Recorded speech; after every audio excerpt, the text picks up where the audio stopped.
sino ba talaga nakialam? Pinakialaman ba ng Supreme Court ang trabaho ng mga mambabatas?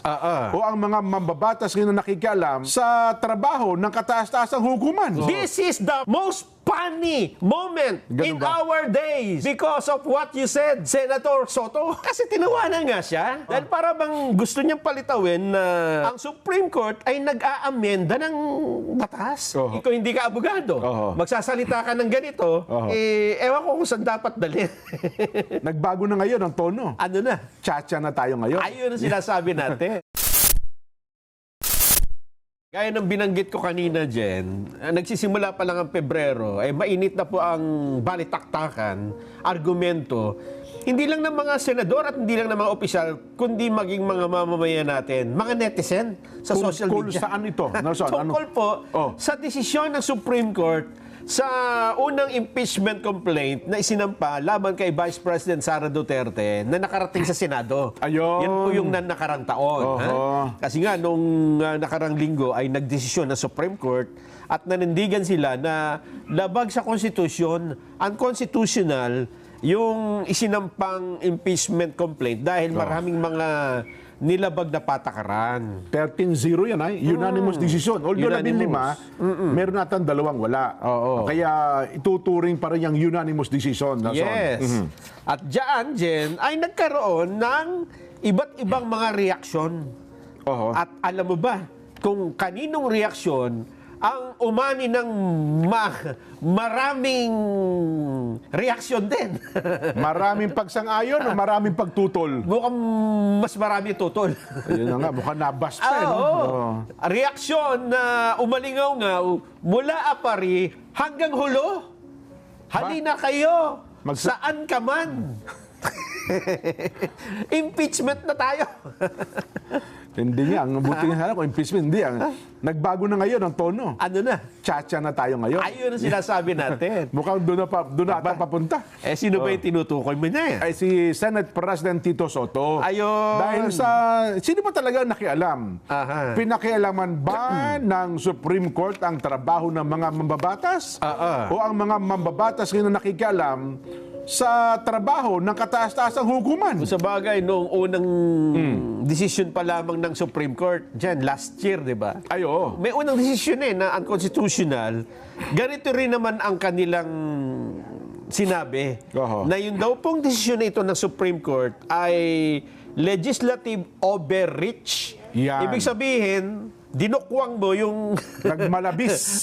Lumabis ka sa yung kapangyarihan. Na ang impeachment, ang dapat lang daw makialam niyan at magpasya kung paano yan dapat na ginagawa, kung paano yan dapat na isinusulong, ay mga mambabatas, hindi na kailangan ng Supreme Court. Ayun. Pero ang sabi ng Supreme Court, hindi, may konstitusyon tayo eh. Yung konstitusyon, nakalagay doon paano gagawin ang impeachment. Yun ang dapat sundin. Pero ang kabila niya, sabi ba, parang nagkakaroon na tayo ng judicial amendments sa ating saligang batas. Binago daw ng Supreme Court ang konstitusyon ayon kay Senate President Tito Soto. Yan. At ang kanyang eksaktong sinabi dyan, noong ilabas ang desisyong ito, ang sabi niya, this is a sad day for law students and law professor. Isang malungkot na araw ito sa mga nag-aaral ng batas at mga nagtuturo ng batas. Na para bang alam niyang damdamin ng mga nag-aaral ng batas o ng mga nagtuturo ng batas. Siguro naman, bilang Senate President, baka yun din ang kanyang damdamin. Sana sinabi na lang, this is a sad day for me and my company. At huwag niya nang idamay, yung hindi naman... Kasi alam mong sabi ng iba? No, this is not a sad day for law students and law professors. May ganun ba? This is the most funny moment in our days because of what you said, Senator Soto. Akala ko, Tinawanan. it's a defining moment. Funny moment ba? Funny. Kasi tinawanan nga siya. Dahil para bang gusto niyang palitawin na ang Supreme Court ay nag-aamenda ng batas. Pwedeng gawin ng Supreme Court. Kasi naglatag doon ng mga rulings. Ng mga bago. Mga bagong alituntunin sa paghahain ng impeachment. Ang sabi dyan, kaya nga marami ngayon, pagka kayo nag-browse ng social media, makikita nyo, nabuhay ba si Senador Miriam Defensor Santiago? Ayan ang sinasabi. Bakit puro siya ang video ngayon? Pinagtapat po silang dalawa eh. Ni Senador Soto at ni Senador Miriam Defensor Santiago. Pinagtatagni-tagni. Ang sabi parang sumasagot si Senadora Miriam sa kanyang mga statement. Ang sabi kasi ni Senador Santiago, nung araw, marunong ka pa sa abogado? Na nag-aral ng abogasya? Tapos, sa loob ng 4 na taon? At tapos 1 taon na nagbar? Mas marunong ka pa sa mga mahistrado ng Korte Suprema? Ganon.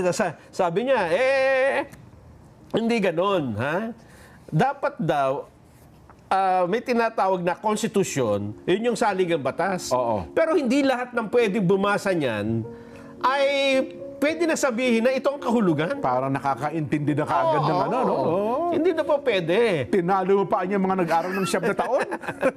Ikaw lang pala ang magdidesisyon at sasabihin mo mali ito. Ito ang tama. Ayun nga. At ang sabi pa niya, Jen, ang konstitusyon at ang mga desisyon ng Supreme Court, yan ang bumubuo sa constitutional law. Ang ibig sabihin nito, kapag ka nagdesisyon ng Supreme Court, ito'y nagiging bahagi ng batas na dapat nating sundin. Kaya kapag ka sinabi mong mali ang desisyon, parang sinabi mo ng mali yung batas. Parang sinabi mo na hindi natin dapat sundin yan. Ano ka, bending the law? Yan ang isinasatinig mo lang yung sinabi ni Senadora Miriam Defensor Santiago. Yes, sabi ni Senador Santiago. Mga lumang video yan no? Nung araw. Na kapag ka ngayon, ay tingin mo, alam mo kapag ka totoo, walang panahon yan eh. Totoo. Mananatiling totoo ang isang totoo habang panahon. Kung talagang totoo yan. Yes. Pero kung yan ay half-truth, hindi. Darating ang panahon, malalaman. Sabi nga nila, kasaysayan lang ang makapagsasabi niya kung tama o mali yan. Totoo. Yan.